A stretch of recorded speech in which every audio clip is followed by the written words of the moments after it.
an a.m. and I was busy. And I just called, figuring she was like right there somewhere. I walked to the front and I looked, and her toys were on the sidewalk, and she never walked away from her toys, ever. In the afternoon hours of July 12, 1988, innocents would be stolen off of their front yard. Police claim they found the killer. But did they? Hello, true crimerers. This is the still unsolved mysteries case of Barbara Jean Horn. Viewer discretion is advised. And this one is about a very young child.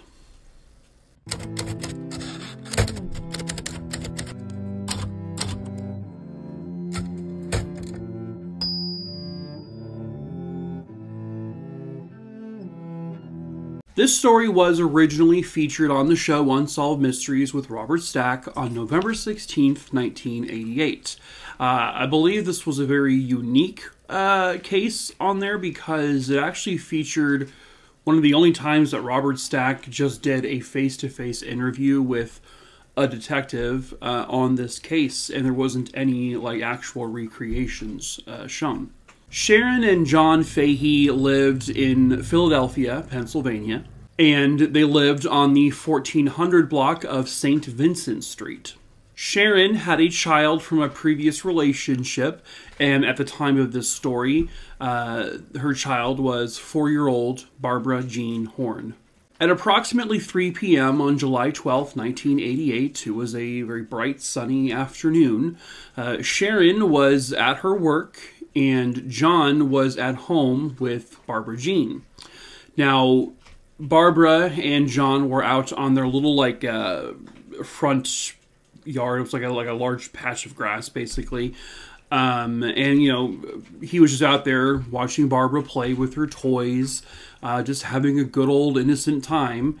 Then he had gone back inside the house, left the door open, with Barbara still playing on the front yard, so he could do just like a couple of simple chores around the house. 45 minutes to an hour or so later, John calls for Barbara to come inside, but she doesn't respond and she doesn't come back inside the house. So he goes out to the front yard and his heart and his stomach sink. Barbara Jean, she's gone. He frantically searches every square inch of the house. He looks all around the neighborhood outside. He goes door to door, asking neighbors if they've seen Barbara. No one has seen her. So after a few minutes of desperately searching, he calls 911 and reports that she is missing.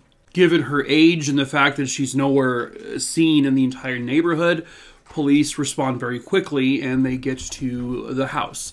John then calls Sharon at work, who hops on a bus and immediately comes home.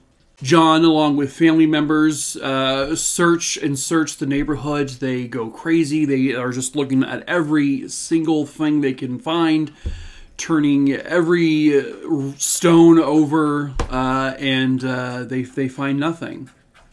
By the way, before anyone passes judgment on John Fahey, please understand that this was 1988. It was a significantly different time. Parents could be way more trusting of kind of leaving their child in the front yard kind of by themselves playing, because this sort of thing wasn't like, an everyday occurrence, of course. You know, adults could put trust in their neighbors. They've built relationships with neighbors because people actually spoke to their neighbors back then, and neighbor kids played with each other in the neighborhood back then. So typically you could step a few feet away inside your house, get a couple chores done, and everything back then should be fine. In fact, sadly, it's because of stories like this as to why we are now more paranoid, or parents are more paranoid about leaving their kids unattended, understandably so. But again, this was a very different time, so please don't, accuse John of any craziness. The man has already had to deal with a lot, and I know and I'm sure he was riddled with guilt. At any rate, here is a brief excerpt from an interview that John did with police in the initial investigation. And I want to give credit where credit is due. I got this little clip, this little interview off of another YouTube page about the Barbara Jean story.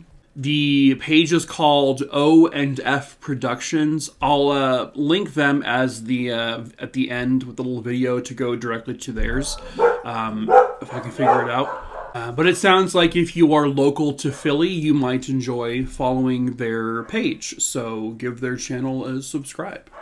She was in an amp, and I was busy, and I just called, figuring she was like right there somewhere.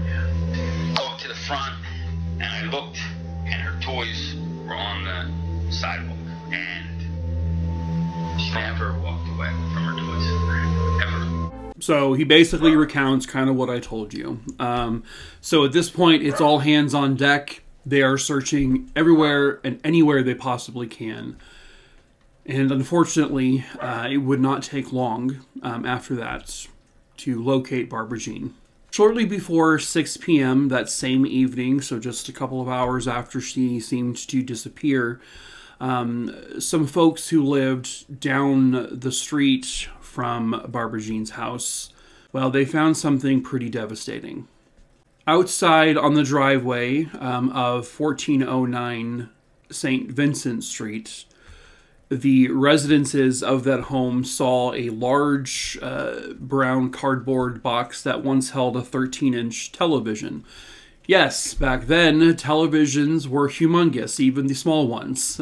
So they came in really big boxes. The strange thing is this was garbage day, and the garbage had already been picked up much earlier in the day. So this TV box was new. It was kind of just recently put there. So they went out to look, they opened the box, and inside they found the badly beaten and unclothed body of 4-year-old Barbara Jean Horn. Her hair was wet. It appeared that someone had washed her, in some attempt to destroy any potential evidence. She had several blunt force injuries to her skull, and she had bruises kind of on her upper body. The coroner would later determine that those injuries on her head were very likely caused by something along the lines of a very light, like 2x4 piece of wood. Police immediately canvassed the neighborhood. They began questioning every single person that they can. One of them was a man by the name of David Shetman. He lived at 1429 St. Vincent Street, so just a few houses or so down from where the body was found in the cardboard box. He told police that sometime around 5:12 p.m. he was out on his front porch waiting for someone to come home when he saw a man carrying and struggling to carry a large cardboard TV box. The man puts the box down on the sidewalk and he attempts to walk away. But David said, hey, you can't just leave that there. That's not where that would go. So the man turns around, and I guess what he does is he just sort of pulls out a pack of cigarettes, he lights up a cigarette and smokes, and then has like a brief conversation with David. And then after that, he just picks up the cardboard box and he continues to walk away. What's so haunting about this is this David Shetman, he came face to face with a child killer. He was literally staring at the cardboard box that at this point likely held the body of Barbara Jean, and he had absolutely no idea. So he gives a pretty detailed description of the man he saw, and they come up with a composite drawing of the man. They begin to pass this composite drawing around the media, around the neighborhood, surrounding areas, just to see if anybody recognizes this man. Police were kind of quickly then given a tip about a man by the name of Ross Felice, or Felis, Felice, I'm not sure how you pronounce it. He allegedly bore a striking resemblance to the composite drawing. Neighbors would tell police that on the day of the murder, after 5 p.m., they saw a man who looked just like this Ross person walking around the neighborhood. Either after the body was found, he was sort of seen pacing back and forth up and down the streets, looking kind of nervous. Other people also saw him dragging a large cardboard box. He appeared to be grasping onto a trash bag and pulling the cardboard box along with it. There was a trash bag found in the box on top of Barbara Jean. Fast forward a few months later, in January of 1989, police were already basically kind of surveilling Ross Felice. And so what they did was they had one of the witnesses who reported seeing him in the neighborhood that day ride along with them. And they found themselves at a local gym, and they asked if we're willing to go inside to see if they could recognize the man they saw that day. The witness goes in and he says, "Yes, I recognize Ross Felice. He is the guy that I saw in the neighborhood that day." The witness said, quote, "There is no doubt in my mind that the man I saw that day was this man, Ross Felice." He said there is no doubt whatsoever. He was positive. Now, the neighbor who had a conversation with this gentleman carrying the box, he said the man was about 5'6", 5'7", and roughly 160 pounds. Ross was about 5'7", 160 pounds. So everything is lining up, right? Everything is matching. This is the guy. This is him. So police arrest him. Right? Right? No. Why not? What? Apparently, there were fingerprints found on the cardboard box, as well as the garbage bag that was laid over the body.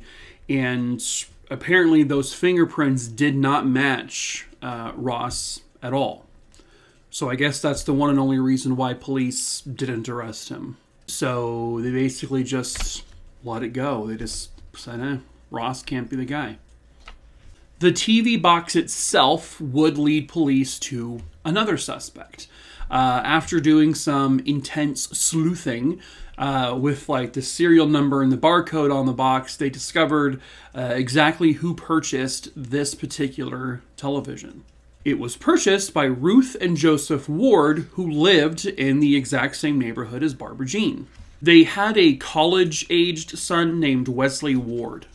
I can't find a whole lot on him or what police dug up on him. Apparently he was at times kind of trouble, but nothing like extreme. They would end up searching the Ward home from top to bottom, every square inch. And they really didn't come up with any significant evidence to say, oh yeah, Wesley did it, or anyone in the house did it. And again, the fingerprints on the cardboard box and the trash bag didn't match Wesley or anyone in that house, which is actually kind of unusual since it was their box. You think their fingerprints would be on it, but they didn't match. Okay, so who else did they look at? Well, of course, the very first person they actually looked at was Barbara Jean's stepdad, John Fahey, because he was the last person to see her alive. But his fingerprints also didn't match any of the evidence. I think at first they just desperately wanted it to be him because that was like the easy solution. And they dragged him in and out of interrogation rooms and questioned him, and I mean, for hours at a time, and they kind of berated him, they scolded him, they just treated him like crap, and they treated him like he was the actual killer. They also gave him multiple polygraph tests, which he passed every single time. But they never had any conclusive evidence, no physical evidence to connect him to it. And I gotta be kind of honest here, like, for him to have done it, it just seems kind of far-fetched. And the reason why my brain is processing it that way is because I feel like if he did something to her right there on that, you know, in their house or on the front lawn or something, I feel like people would see or hear. But more importantly, I kind of feel like he wouldn't have been able to then walk to a neighbor's house, grab that large box in broad daylight, put her body inside, and then drag her around the neighborhood. But then again, someone actually did do that, and they haven't been caught at this point. So, I mean, I guess technically it could have been him, but for some reason, I'm just not thinking like, I feel like people would have known who it was if it was John. And all of the witnesses who saw the man dragging the box, and there was actually a few people who saw him, none of them said it was John Fahey. So police did collect a whole bunch of evidence from the box, but none of it was like anything they could really test back in 1988. They stored it, but they just didn't really know what to do with most of it. So all they really had as conclusive evidence was the witness testimonies of all the people who saw this unknown man, dragging this box around the neighborhood carrying Barbara Jean's body. The majority of these observations happened between 5:12 p.m. and 5:23 p.m. And Barbara Jean was last seen alive sometime shortly after 3 p.m. So there is roughly a 2-hour and maybe 15-minute or so window of time where she was taken off of her front yard and murdered, and then put in a box and dumped. All within the neighborhood. The case pretty quickly went cold. They just didn't have anything. And over the course of a couple of years, they dragged John Fahey back into the interrogation room a number of times, but nothing ever develops from that. In 1992, a couple of new detectives were assigned to the case. And those were detectives Martin Devlin and Paul Worrell. They were supposedly the best of the best, high conviction rates. They had a high rate of percentage of cases solved. And they were kind of known for solving a lot of these cases through gaining confessions from the so-called killer. Boy, and this is when the saga really begins. The first thing they do is they bring in Sharon and John Fahey back into the police station. They interview both of them. They kind of point accusations at both. They say Sharon is hiding something. She's hiding. She knows more than what she's saying. They again accuse John, but again, they can't prove it, and John is an intelligent man. He won't just sit there and confess to something he didn't do. They go back and they interview people in the neighborhood, and they discover that one witness says that they believe that the man they saw dragging the box around the neighborhood was a local man by the name of Raymond Sheehan. At the time, Raymond was accused of killing a young girl named Heather Coffin, and her murder happened in 1987. Now, Raymond wouldn't officially be caught and put on trial for that murder until 2003. So in 1992, it's reasonable to think that if he was accused of one murder of a younger girl, it's possible he could have done another one, and now someone says they saw him carrying the box. Well, these detectives noticed that Raymond Sheehan was on a watch list in regards to the case of Barbara Jean Horn, but no one ever actually interviewed him. I don't know, I mean, I can't say that for certain. I don't see anywhere that says they brought him in for questioning. Regardless, in 2003, he was caught and he went on trial for the murder of Heather Coffin, and he was sentenced to life in prison without parole. And then from there, he still wasn't looked at for Barbara Jean Horn. So they move on, for some reason, to another neighbor in the neighborhood. And his name was Walter Ogrod. Poor Walter.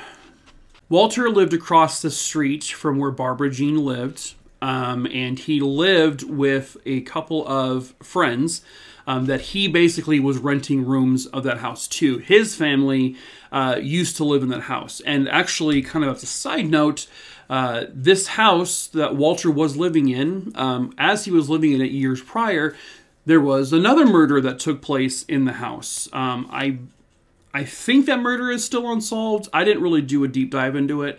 Probably I should. But regardless, Walter was never like a suspect in that. He was completely like, no, he's not. He wasn't the one who did it.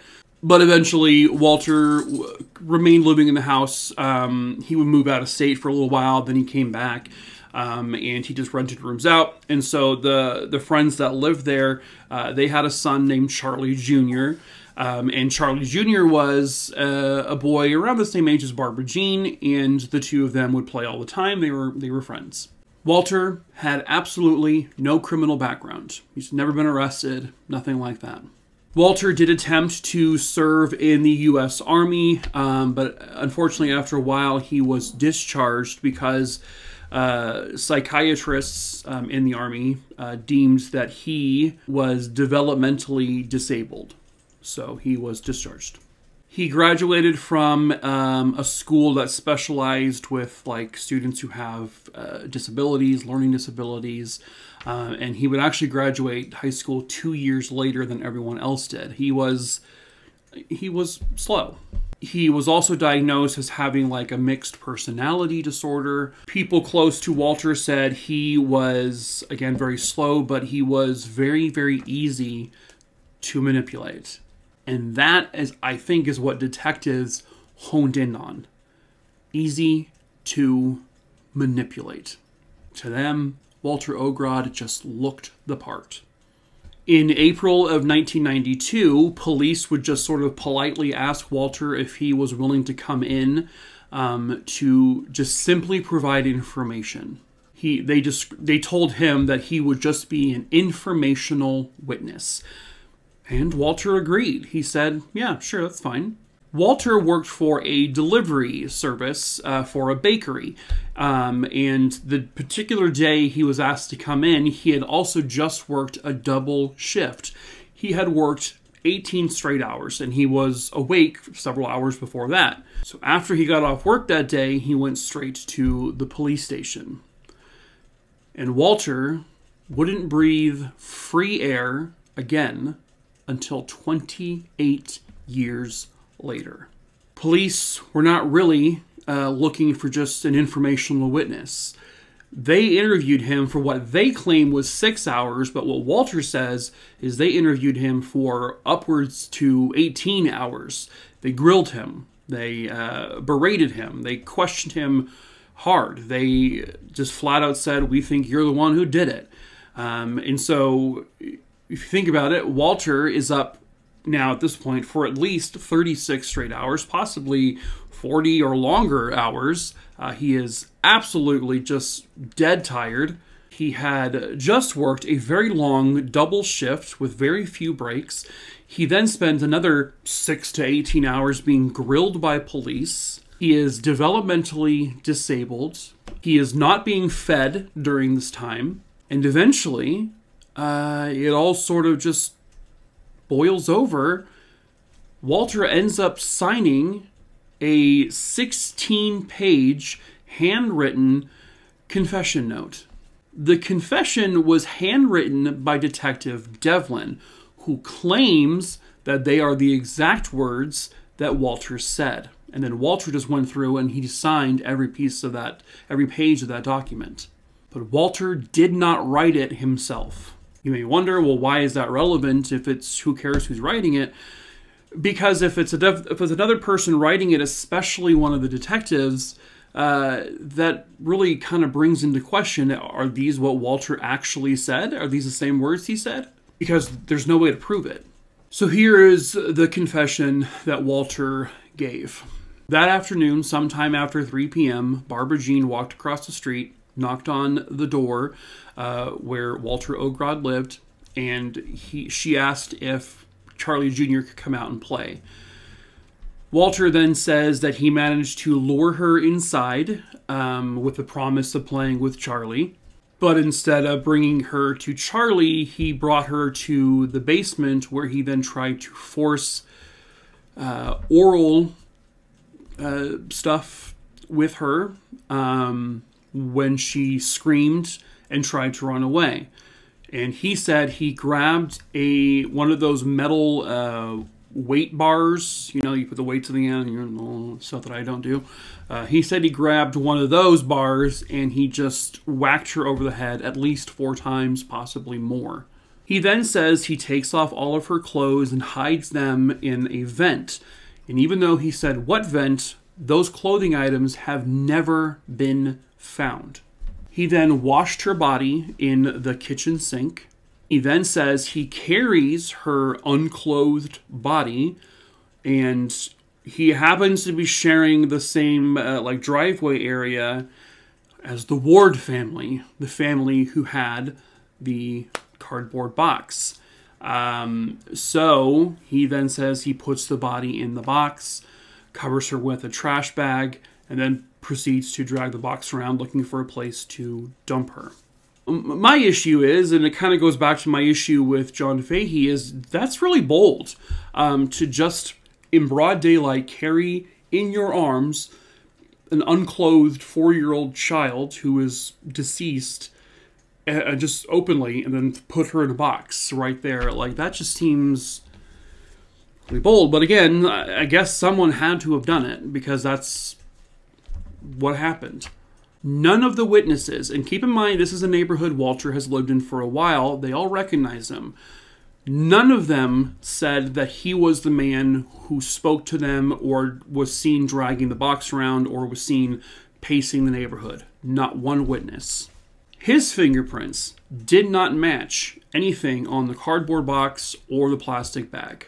So, despite no witnesses seeing him, despite no physical evidence connecting him to her murder whatsoever, he is the one they decide to arrest.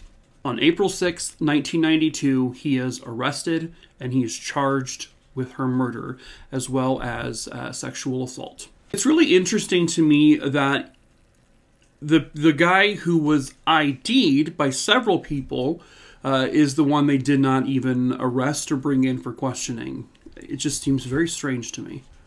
At any rate, because of the arrest, a court-ordered psychiatrist would be assigned to work with him, just given his history of, with his mental state. They determined, after speaking to Walter many times, that the written confession was in no way, shape, or form the way Walter speaks. They used words that Walter would not use. When you're writing a confession that someone is giving, you are just you're saying exactly what they say, word for word. They read the confession, the psychiatrist did, and said, those aren't his words. That's not how he sounds. So Walter's defense team tries to have the entire confession thrown out, but the judge and the courts were like, no, we'll leave him in. It's fine. He confessed, so we'll leave it in. I swear to God, I am so sick and tired of these detectives and these prosecutors exploiting the mentally unwell, the severely mentally diminished people, because these unskilled and lazy detectives are just too dumb to figure out who actually did it. So just blame the person who doesn't know any better, who basically, this adult who has the mindset of a child possibly. Yeah, we can just pin it on them. It brings me back to like the Brendan Dassey situation, as well as many, many, many others that this exact same thing has happened to. It's sick. It's deplorable. They should be ashamed of themselves. They're monsters just like the monsters who killed people, because you're lying to the families when you say, oh, we got this confession out of them. You are doing a disservice to the victims' families by saying, we got him, when in fact, you probably didn't got him knowingly and willingly didn't got him because you just didn't want to do the work. And he was just the easy person to pin this on. Because now you're giving the family false hope. We found the guy. He's going away forever. I feel like that detectives who do this, it should be punishable by law, or they're sentenced to like 50 years in prison. Sorry, harsh opinion probably, but that's what I think. I think it's sick. So at trial, his confession said that he struck her with a metal weight bar, which is pretty heavy. But the coroner would say, I believe that she was struck by some sort of light object, like a small piece of wood, possibly a 2x4. Now, they did say likely, not definitively, but the prosecution would bring up someone who says, no, these injuries could definitely be caused by a metal bar. Could have been, not definitively. The prosecution also brought in a jailhouse snitch to testify against Walter. This jailhouse snitch was named John Hall. He was nicknamed the Monsignor because apparently John Hall had heard more jailhouse confessions than a priest had heard confessions. That was sort of like the joke about him. Jailhouse snitches, they're always reliable, right? They're always doing it for unselfish reasons, right? Well, he claims that Walter told him, while Walter and him were in jail together, that Walter confessed. He said pretty much the same things that he said in his confession. The information that this snitch had was all public information, by the way. It was all reported in the media. Why does the Commonwealth use jailhouse snitches at all? I mean, to me, it just reeks of desperation. You know, you can't get an actual witness, so you bring one who just says whatever they want to say for fun or for a reason. Walter, of course, would also testify. He said the confession wasn't real. It wasn't his confession. The detectives made up a lot of that information. They lied to him, saying that that there were many witnesses who saw him as the guy dragging the box around the neighborhood. Bold-faced lie, because no one did. They also threatened him. They told him that they were going to tell people in the jail that he killed a little 4-year-old girl, which would certainly get him put a target on his back in prison, and he would probably be beaten to death. That's what they told him. So they scared him. They knowingly used his low mental capacity against him. He said they didn't feed him, they didn't give him much to drink, they didn't let him sleep. They basically kind of mentally tortured the guy for who knows how long, 6 to 18 hours at least. For some reason, they also didn't really permit them to openly accuse other people of this murder, which is technically a Brady violation, which is the same thing that happened in the Making a Murderer trial. You know, they didn't allow Stephen Avery to accuse other possible suspects, which is a no-no. You're not allowed to. A Brady violation means you're supposed to allow them to the accused to accuse other people, to say if you have reasonable evidence. You can't just throw it out there like they always did on that show, The Practice. You have to have proof and substantial evidence to do so. And I think in this case they kind of did, but they weren't allowed to. In the beginning of November of 1993, the jury would come back, and they came back with, when asked, they said, "We find the defendant not guilty." Yay, great, he was found not guilty. Until the judge polls every single jury member, which is what they're supposed to do to make sure they all agreed with the verdict. One of the jurors stood up and said, "I think he's guilty, and I think I can't sit here and stand for this." One person did that. Everyone else said, "Not guilty." But because this one juror stood up and said, "No, he's guilty," the judge had no choice but to order a mistrial, because now we had a hung jury. He went on trial again in 1996 with pretty much all the exact same evidence, the exact same testimonies, including the jailhouse snitch. This time, for some reason, the jury found him guilty of all charges, and he was sentenced to death. That is unbelievable to me. So Walter just sat on death row and sat and just waited for his sentence to be carried out. If you go back to the day he was arrested, he had spent 28 years in behind bars. It would be 28 years later when his miracle came through. The Philadelphia District Attorney's Office had a team called the Conviction Integrity Unit, where they go over cases similar to Walter's to make sure everything looked hunky-dory. So back in 2018 or so, that team was assigned to this particular case.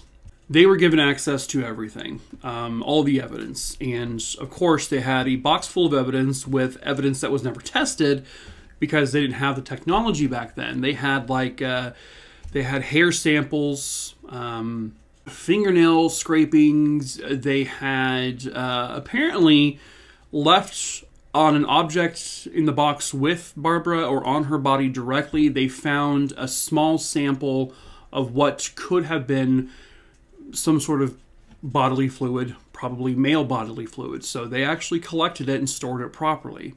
So now all of this evidence is tested and it's ran against Walter. By 2020, not one piece of this evidence, physical evidence with DNA, matches Walter. None of it. Most importantly, the physical male DNA left on her or near her did not belong to him. Said it was 100% not a match. They also found out that the prosecution, their own prosecution, by the way, this is the prosecution investigating this, that they withheld information from the defense, such as the fact that this jailhouse snitch had recently testified in 12 other trials. 12! And the prosecution still felt he was a reliable and trustworthy source of information.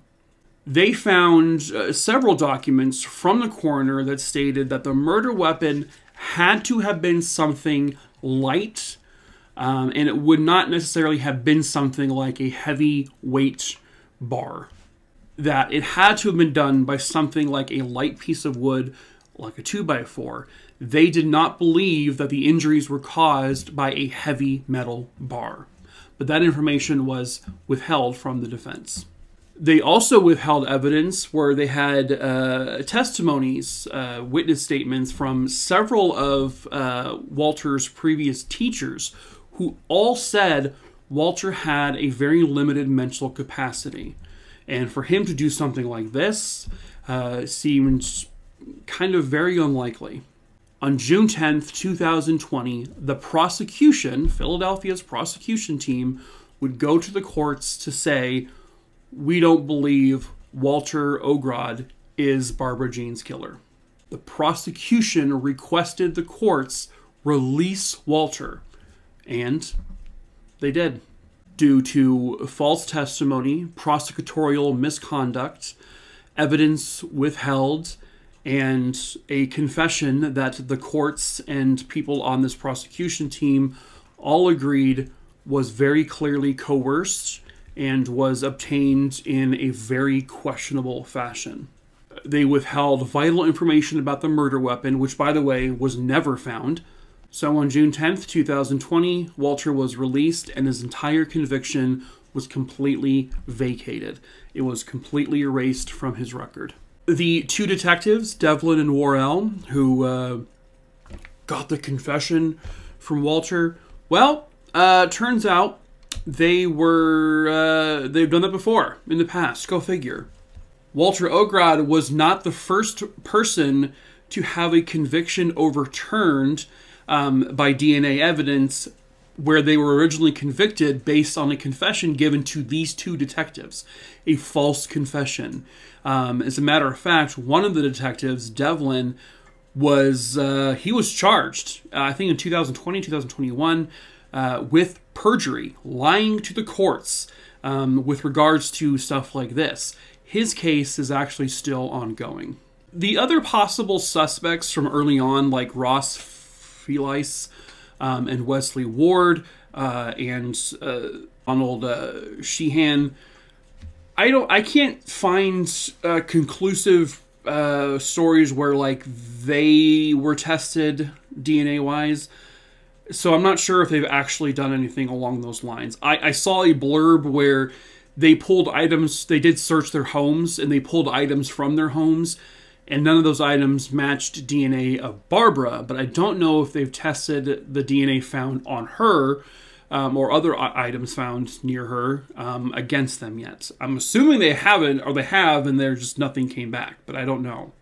The Philadelphia Police Department reopened the case in 2021, and this case is back to being still an unsolved mystery. And at the heart of this entire case is a little 4-year-old girl named Barbara Jean Horn. She was just 4 years old and did not get to experience life. She didn't get to have a favorite movie, a favorite cartoon. She didn't get to go to school, graduate. She didn't get to go to prom. She didn't get to find a boyfriend. She didn't get to get married. She didn't get to do anything. She was a 4-year-old girl who barely lived. She loved to play with her toys, and she was as sweet as can possibly be. She was an innocent. She was pure innocence. And at 3 p.m. on July 12, 1988, Barbara Jean was just a 4-year-old girl playing innocently on her front yard with her favorite toys. And then a faceless monster walked up to her and took that innocence away without feeling anything, without feeling remorse, guilt. He just took it. This person robbed the world of whatever future Barbara Jean Horn would provide to society. A 4-year-old girl who would trust anyone, especially people in her neighborhood. She probably waved and smiled to the man just before he took her because she was friendly. That's who Barbara Jean was. A 4-year-old girl playing on her front yard in Philadelphia, Pennsylvania, without a care in the world. And this monster would snuff out that beam of light forever. A 4-year-old girl named Barbara Jean Horn. And the monster that did this to her is still out there. He's roaming the world. We can all hope he's dead, but we can't say for sure. I, for one, just hope he hasn't stolen more innocence from the world, but oftentimes these people repeat themselves. If you have any information about the murder of Barbara Jean Horn, please call 215-686-8477. You can do so anonymously. You can help slay Barbara's monster. Someone, somewhere out there, knows the truth. Perhaps that someone is you. And that is it for this case. I hope you found it interesting. These types of cases are always the hardest ones to talk about when it's a child involved. But if you would like to see more cases from me, you can scroll through my YouTube channel. I got lots more videos, so please like, comment, and please subscribe, especially if you love true crime. I post multiple stories a week. And I also have many compilation videos from my TikTok page that I've brought over here. Also, please follow me on Facebook and Twitter. The link is in my link tree, which is in the description below. You can also find my Crimerer case list there with all of the names that you guys have recommended I cover. If you would like to have me cover a case, please email me at mikey@truecrimerer.com. But check the list first to make sure the name isn't already on there. If it is, please don't email me. I pick the cases I cover at random. I will get to it eventually. I just don't know when. If you don't see it, just send me the name, where it happened, when it happened, and I will, once I see it, I'll add it to the list. Next, if you'd like to support me in any way, we do sell merch. We sell t-shirts and hoodies and wine glasses and stuff like that. Also linked in the link tree below, my buddy Adam, he makes all the merch himself and he ships it all himself. And he will ship internationally. So wherever in the world you are, don't do that. He will send it to you. And lastly, if you have Discord and you want to join my Discord server, it is also linked below. Please be over the age of 18. If not, you will be given the old bootaroony from the Roomaroony. Well, alright, True Crimeroonies, that is it for this video. Until the next case, I have highlighters up my nose. They sound like an idiot. What? I have problems and I don't know how to end videos, and I don't know what to, I just